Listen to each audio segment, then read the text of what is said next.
The day after my husband Daniel died, I stood on the porch of our two-story colonial, fumbling with my keyring.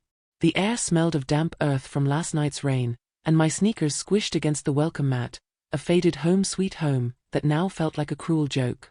I'd spent the night at my sister's, too raw to face the empty house, but I'd come back to gather his things, to start sorting through the life we'd built over 12 years. The key slid into the lock, but it wouldn't turn. I jiggled it, my breath catching in my throat.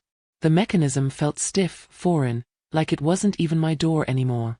That's when I heard it, the shuffle of feet inside, the creak of floorboards I knew so well.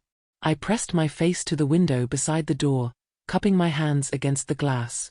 There they were, my in-laws Margaret and Paul, unpacking boxes in my living room. Margaret, with her steel-grey hair pulled tight in a bun, was stacking photo frames, my photo frames, on the mantel. Paul, hunched and grumbling, hauled a suitcase toward the stairs. My stomach twisted. What were they doing here? I knocked hard. The door swung open, and Margaret filled the frame, her eyes narrowed like I was a stray cat she'd rather shoo away. "What do you want, Ava?" she snapped, her voice dripping with that southern drawl she wielded like a weapon. Before I could answer, she stepped closer, her floral perfume choking the air. "My son paid for this house, so it's ours now. Leave." I froze, my hand still clutching the useless key. The words hit me like a slap. Daniel was gone, and they thought they could just take everything? Then I saw it, the new deadbolt gleaming on the door, a shiny silver taunt. They'd changed the locks. My house, my sanctuary, stolen overnight. And yet, as her words echoed in my head, a laugh bubbled up from somewhere deep inside me. It spilled out, sharp and wild, cutting through the humid air. Margaret's face twisted in confusion, but I couldn't stop. I laughed because the house was mine. Legally, undeniably mine, and they had no idea what was coming. Have you ever had someone try to take something that was rightfully yours? How did you feel in that moment?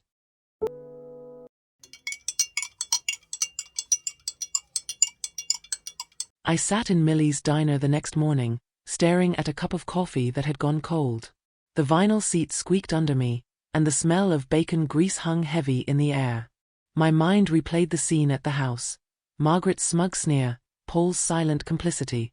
I'd left the porch without a fight, too stunned to argue, but now the shock was hardening into something else, determination. They thought they could erase me from Daniel's life, but they didn't know the whole story. Daniel and I had bought that house 5 years ago, a fixer-upper we'd poured our hearts into. He'd been the breadwinner, sure, running his landscaping business while I taught yoga part-time and managed the books. But the deed? It was in my name. A quirky decision we'd made after a late-night talk about taxes and liability. His idea, actually, to protect his business if it ever went under. I'd never thought it would matter. Until now. I pulled out my phone and scrolled to a photo of the deed, snapped years ago for safekeeping. There it was, Ava Marie Carter, sole owner. Margaret and Paul could unpack all they wanted, they had no claim. But I couldn't just march back with a piece of paper and expect them to leave. They'd fight dirty, I knew that much. Margaret had always hated me, calling me that hippie girl behind my back, convinced I'd trapped her precious son. I needed a plan, something airtight. As the waitress refilled my coffee, I started to think, this wasn't just about getting my house back. It was about taking control of the life they wanted to steal from me. What's the smartest move you've ever made that paid off later in ways you didn't expect?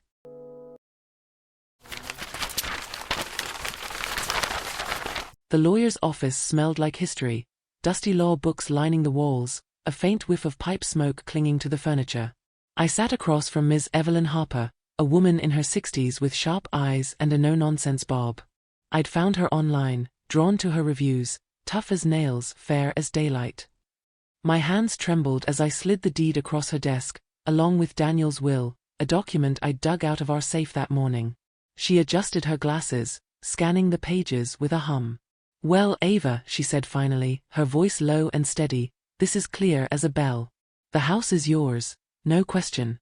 Your husband's estate might be a Messier fight, his business, the savings, but this deed? Ironclad.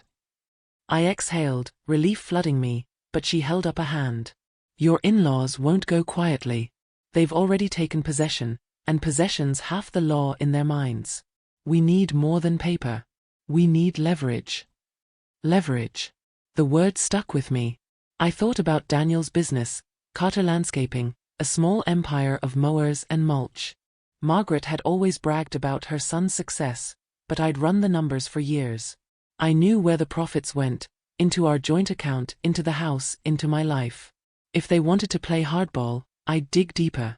Maybe there was something in those books, something they didn't want me to find. As I left Evelyn's office, the late sun casting long shadows on the sidewalk, I felt a spark of something new, power. Have you ever had to dig into the details to protect what's yours? What did you uncover?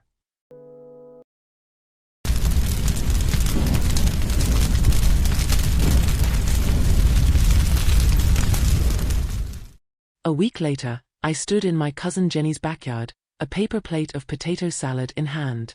The air was warm, thick with the scent of barbecue and citronella. I'd come to escape, to breathe, but Daniel's family was there too, distant cousins, aunts, uncles. I kept my distance from Margaret and Paul, who stood by the fire pit, acting like they owned the world. Then someone tapped my shoulder. Sarah, Daniel's younger sister. Sarah was the black sheep, the one who'd moved to Charlotte and rarely came home. She'd always been kind to me, though, quiet, observant. Ava, she whispered, pulling me toward the edge of the yard. I heard what they did. The house. It's awful. Her eyes darted toward her parents, then back to me. They've been planning this. Mom's convinced Daniel left everything to them. But I found something. She handed me a USB drive, small and scratched. It's from his office computer. I went by to grab some old photos, and I saw it, files he never showed them. I don't know what's on it, but it felt important. My pulse quickened. Sarah squeezed my arm. I'm on your side, okay? They don't get to do this to you. As she slipped back into the crowd, I clutched the drive, wondering what secrets Daniel had left behind, and how they might change everything. Have you ever found an ally in an unexpected place? How did it shift your perspective?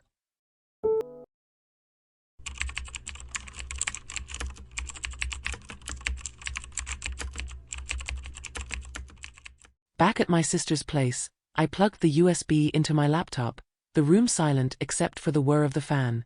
The files loaded slowly, spreadsheets, invoices, emails. At first, it was just business stuff, client lists, payroll. But then I saw it, a folder labeled personal. Inside was a bombshell, a second will, dated 6 months ago.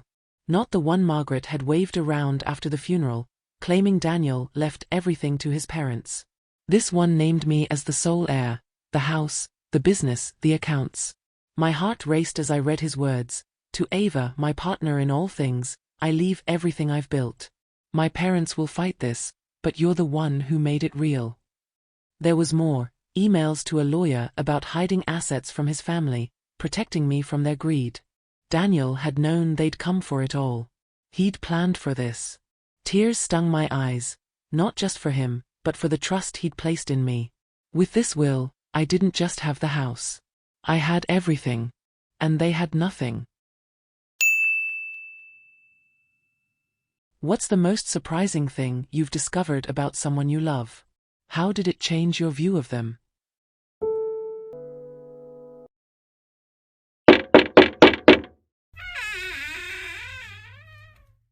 I stood on my porch again, Evelyn at my side, a sheriff's deputy behind us. The new will and deed were in my bag, notarized and ready. I knocked, and when Margaret opened the door, her smug grin faltered. "What's this?" she barked, eyeing the deputy. I didn't answer, just stepped inside, my house smelling wrong, like her lavender candles instead of Daniel's cedar. Paul froze mid-step, a box in his arms. This ends now, I thought, my voice steady in my mind as Evelyn handed them the papers. The deputy explained, they had no legal right to be here. Margaret's face turned purple, her voice rising to a shriek. This is theft. My son's legacy. But I didn't flinch. I walked past her, running my fingers along the mantel where my photos belonged. "You're wrong," I wanted to say, but I let the silence speak. They'd lost, and they knew it. As the deputy ushered them out, their protests fading into the street, I stood in the center of my living room, reclaiming every inch. Have you ever had to stand your ground against someone who wronged you? What gave you the strength?